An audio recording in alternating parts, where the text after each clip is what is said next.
Consciousness or ISKCON or Hare Krishna, we have with us here. We're honored to have with us His Holiness Janananda Goswami Maharaj. Good morning, Good sir. morning. This is the microphone. Good morning. And greet your morning. Good morning, And sir. also with us here is Mr. Balaram Das. Good morning. Hare Krishna, good morning. Good morning. Sir Balaram Das, ano po ba yung dish na ihahanda natin ngayong umaga? Bali, may pinipar kami dito mga paborito ng mga Pilipino, yung pansit, tapos fried rice, then itong nuggets, chicken nuggets na version ng vegetarian. Gumamit kami ng cauliflower at ng talong.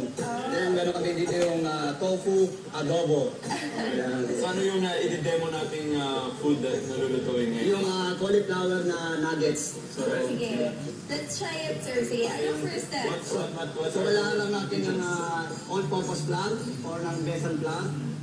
Then, lagyan ng curry powder. Tapos ng black pepper o paminta. Then, lagyan ng konting asin. Tapos, haluan ng tubig. So, papalaputin lang natin siya para makover yung, yung mga gulay. So, pwede kayong gumamit ng iba-ibang klaseng gulay. Langka, puso ng saging, talong, kalabasa. So, kung malapit na siya, ilalagay nyo na yung cauliflower. Oo. Dito po. Siya yung parang coating niya. Oo. Tapos, ididip